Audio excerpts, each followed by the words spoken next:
Bien, on a la joie, effectivement, le plaisir de recevoir GoCardless et avec une expérience client, ce qui est quand même très intéressant.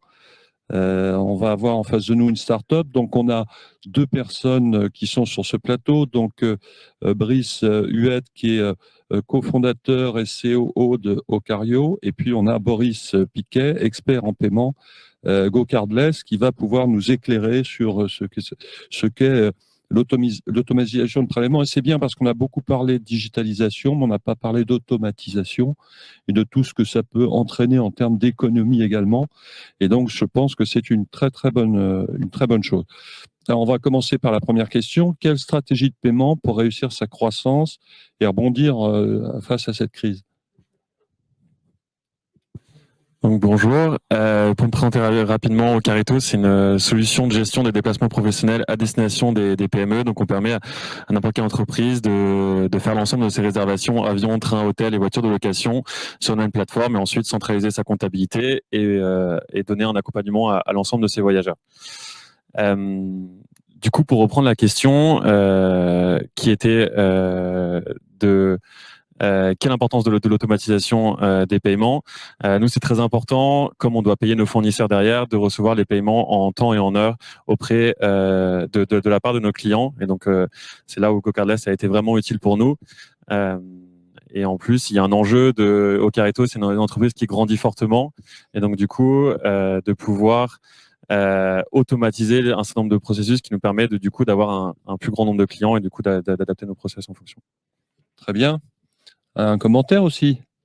Oui. Donc bonjour, moi pour me présenter du coup Boris, je représente GoCardless qui est un établissement de paiement spécialisé dans le prélèvement automatique et dans les paiements récurrents. Et effectivement, on intervient auprès de plus de 60 000 marchands aujourd'hui qui ont tous une problématique commune, c'est sur le paiement récurrent. L'idée qu'on a chez GoCardless, c'est d'automatiser et de dématérialiser le plus possible le process de paiement, parce qu'on n'a pas de clients avec une grande passion pour l'export de fichiers, la saisie de mandats, d'IBAN ou autres. Et l'idée qu'on en a, c'est effectivement de les aider à simplifier ces process, les automatiser pour sécuriser les fonds, réduire les délais de paiement, avoir la main sur les paiements, parce qu'avec le prélèvement, on choisit les dates, les montants, les récurrences, et automatiser tout ça pour justement améliorer tous les indicateurs financiers qu'on peut avoir sur des taux de succès, réduire le churn, ce genre de choses. Et c'est ce qu'on fait, ce que disait Brice, auprès d'Ocarito notamment. En fait, vous gérez énormément de flux, hein, parce que bon, et donc l'automatisation vous a permis aussi de gagner du temps. Exactement. Et nous, on a énormément de flux parce qu'on capte l'ensemble des réservations des entreprises. Donc, ça peut être pour certaines entreprises des millions d'euros par an en termes de volume de réservation. Et on a besoin d'avoir une grande traçabilité de ces flux et d'automatiser par rapport à d'autres systèmes de paiement qui seraient beaucoup plus chronophages. Alors, l'autre question, la digitalisation, automatisation hein, des processus est-elle primordiale pour des sociétés start-up comme Ocario? Pour vous, oui, c'est pour votre modèle. En effet, ouais, c'est primordial, comme je disais, nous, on est une entreprise qui grandit très vite. Et donc, du coup, on a beaucoup de nouveaux clients qui nous rejoignent chaque mois.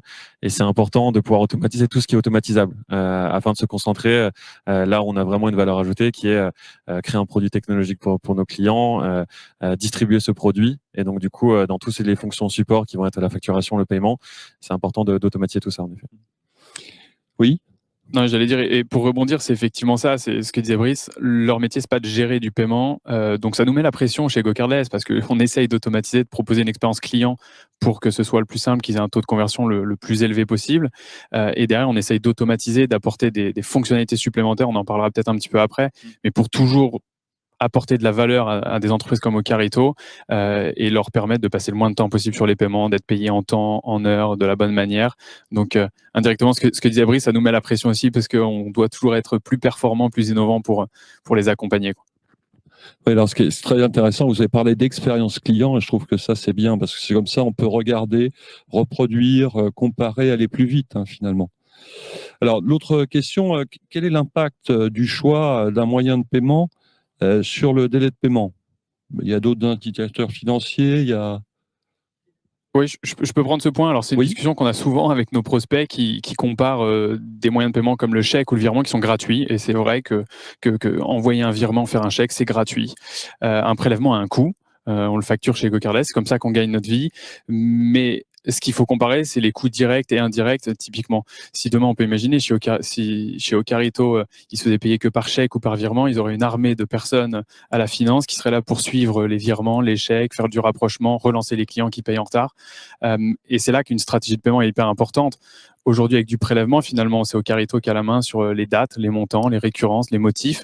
Ils savent quand ils sont payés et nous, on leur pousse toutes les informations en temps réel pour qu'ils sachent si ils sont payés en temps, en heure, qui a payé, qui n'a pas payé. On propose même des produits pour automatiser les représentations, le cas échéant. Donc, effectivement, le prélèvement a un coût, mais qui est, d'un point de vue ROI, si je veux dire, retour sur investissement, est largement comblé par rapport à d'autres solutions de paiement.